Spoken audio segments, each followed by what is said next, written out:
Hey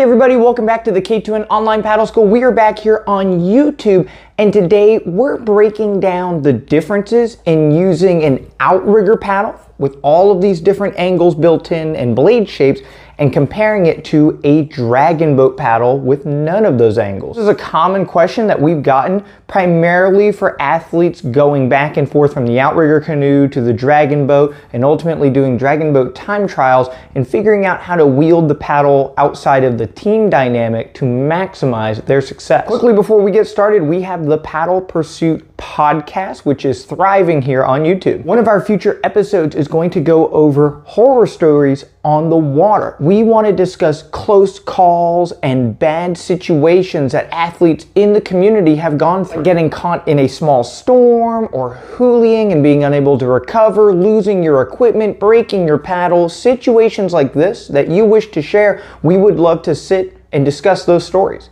You can send those to me via email, which you can find in the description link here, or go on the K2NOnlinePaddleSchool.com and use the live chat function there. You can remain anonymous as you send these stories in. This is a platform to discuss these close calls so we can learn from it as a community. Everybody has had a close call, and there's so much information that we can learn from. All right, let's get right to the paddle. The first question that we're going to answer is, why is this paddle so funky in general, and why is this paddle very traditional? Dragon boat paddles are held to a specification. They must meet a very strenuous and rigorous specification model. The dimensions of the throat, the blade thickness, how long the blade is, how wide the blade is, how long the shaft can be, all of these things are brought down to a specification. In the outrigger world, there is no spec. It is simply the most efficient shape to make your boat move faster. So the blade shape, these angles, all these things are in an attempt to find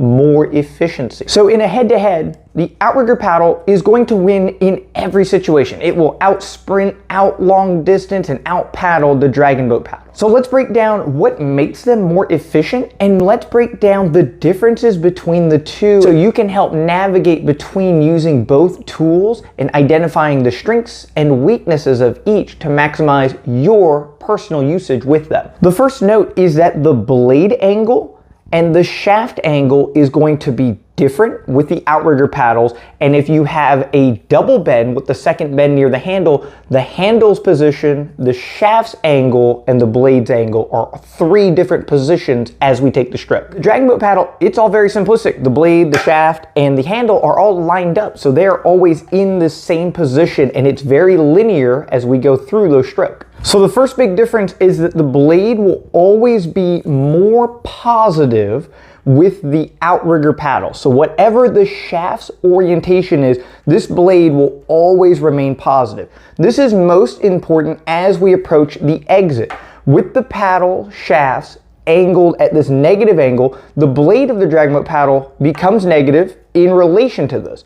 But with the outrigger paddle, even in this position, you can see how negative the shaft is, but this blade is still right at neutral. So one of the biggest differences is the effectiveness of the outrigger paddle is increased as we go further into the back of the stroke. The dragon boat paddle will reach negative angles that begin scooping water much sooner, and the outrigger paddle may never reach the point of scooping water without having these egregiously bad motions. So increasing the length of the stroke by having the tool work with you is the biggest difference.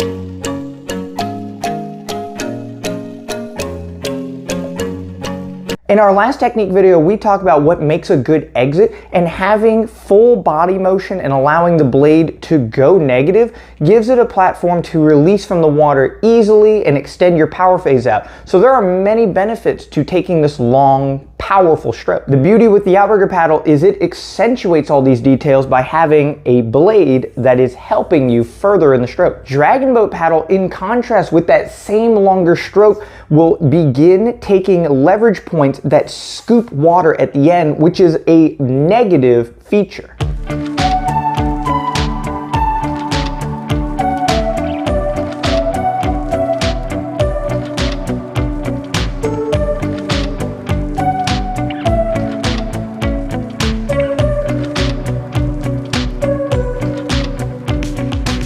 we still want a long, powerful stroke with the dragon boat paddle, but the tool's not working with us. So we have to make a slight adjustment to make sure that that doesn't occur. So even with the paddle almost horizontal,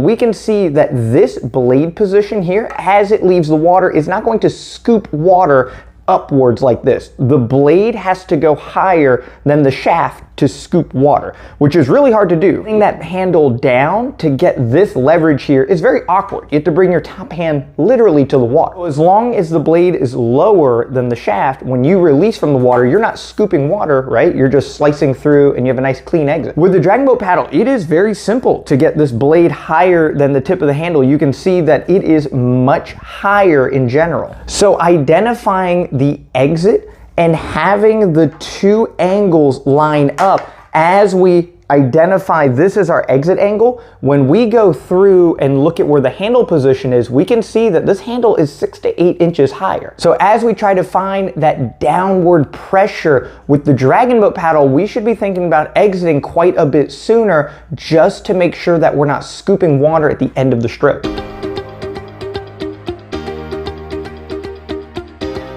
So what that looks like is, as I get all the way to this position, my top hand is very low, but my top hand is still higher than the blade position as we get to the end of the stroke. This means as I exit, this blade doesn't scoop water like so. The blade has to go higher than the handle to scoop water, which is an ultra beginner mistake that most of you aren't making. So getting to this end position here maximizes my torso motion and allows me to take a full powerful stroke and still use my tool to my advantage. Same position with the dragon boat paddle, you can see that my handle and the tip of my blade are now level. I'm literally scooping water by going to that same exact position with the OC paddle. So completing a stroke and getting to a point where my handle is higher than the blade, this is going to force a clean exit here. Again, this position won't be the same if I push this arm all the way down. You can see my blade is higher than the tip of the handle, and now I'm scooping water. Nice things about this is it accentuates a slightly shorter stroke, and there is a higher urgency when you're using a dragon boat paddle in the Outrigger canoe, because you are time trialing in a sprint format. You can see in long distance efficiency how this isn't great. It forces you into a higher stroke rate, so you have to commit to turning over with a shorter stroke. So if you're paddling for miles and miles and hours, the paddle is sapping you of your energy. So identifying where that exit is at is more or less of a feel. You want to make sure that you're not scooping water at the end, but you also don't want to exit too soon and take this really short stroke where we're very inefficient and not managing our energy well. We still want to try and get as much of a stroke as we can, then turn over and take the next one.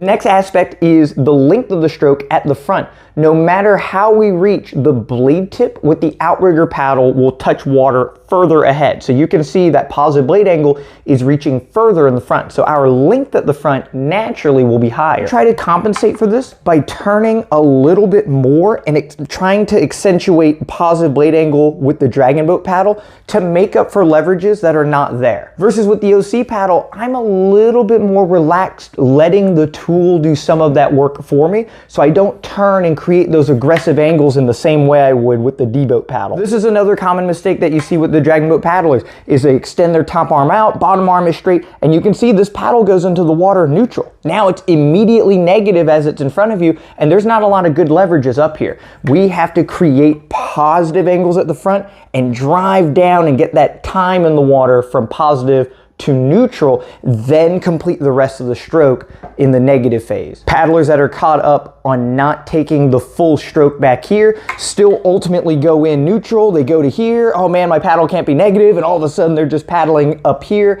and there's no length and connection with the water to move the boat in a meaningful way. So with a D-boat paddle, you have to be much more conscious of creating these angles because they are not present. Make that connection with the water, use the whole body, and take a full stroke. One of the last benefits with the dragon boat paddle that it has to its advantage is when the paddle has no positive offset, the force that you create at the catch is higher. The blade being closer to you is a leverage advantage as we're pushing down. It is easier to get your weight onto the blade as it is closer to you.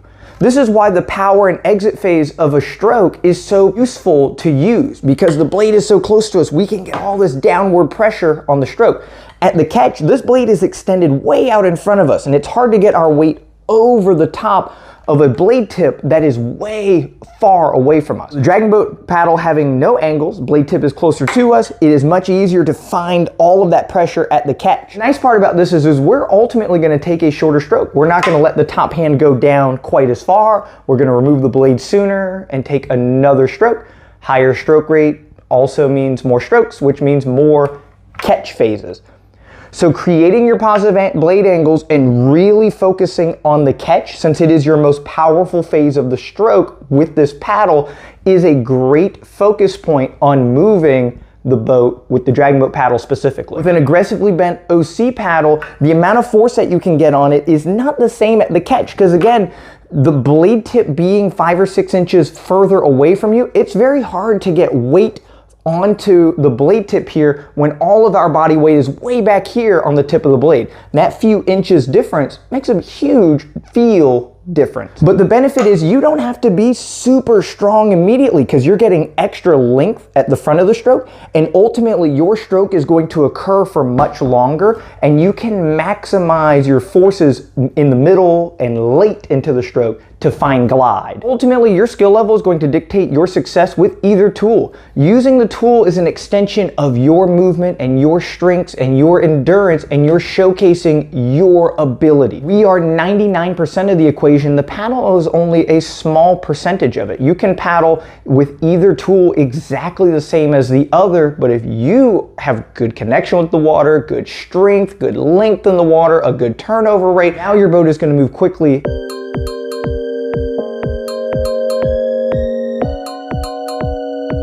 Awesome, thank you guys so much for checking out this YouTube video. Don't forget to subscribe if you haven't already. Go to K2NOnlinePaddleSchool.com. We have 300 videos about technique, boats, canoe paddles, you name it. We have everything you need to understand the sport better and improve. Thank you all so much, and we'll see you next week with our next quick tip video.